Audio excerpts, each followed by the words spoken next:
వెళ్ళి ఈరోజు ధర్మమే గెలిచింది, అందుకే తొరూర్ గడ్డ మీద కాంగ్రెస్ జెండా ఎగిరింది. అదే ధర్మం, అదే న్యాయం. నువ్వు నీ కౌన్సిలర్లతో శివాలయంలో ప్రమాణాలు చేయించావు, కానీ ఆ పర్వతాల శివుడు ధర్మం వైపు నిలిచాడు, జాన్సక్క వైపు నిలిచాడు, యశస్వినక్క వైపు నిలిచాడు. అందుకే ఈరోజు తొరూర్ గడ్డ మీద కాంగ్రెస్ జెండా రెపరెపలాడింది. చూడు దయాకర్ రావు, నీ వల్ల నా ఉద్యోగం పోయింది, నీ వల్ల నేను రోడ్డు మీద పడ్డాను, నా పిల్లల కోస, నా కుటుంబం కోస నీకు తగిలింది కాబట్టే ఈరోజు నువ్వు ఏడుస్తున్నావు.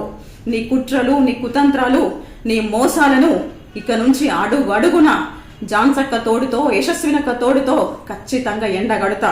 119 నియోజకవర్గాల్లో నువ్వు ఎక్కడ నిలబడ్డా నీ అరాచకాలు, నీ అన్యాయాలు, నీ చీకటి భాగవతాలు అన్నీ తెలియజేసి ఖచ్చితంగా ప్రజాస్వామ్యంలో నీలాంటి చీడ పురుగులను ఏరవేయాలి. 40 ఏళ్ల చరిత్రలో నువ్వు చేసిన అన్యాయాలన్నీ బయట పెడతా. ఖచ్చితంగా చెప్తున్న దయాకర్ రావు, నీ వల్ల మోసపోయిన ఆడబిడ్డను సజీవ సాక్ష్యాన్ని, నేను నిలువెత్తు సాక్ష్యాన్ని, నీ కుట్రలకు నా జీవితం తలకిందులైంది.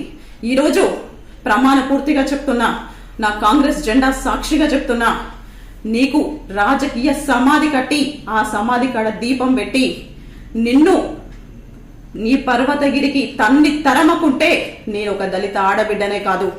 జై కాంగ్రెస్, జై రేవంత్ అన్న, జై జాన్సక్క, జై యశస్వినక్క.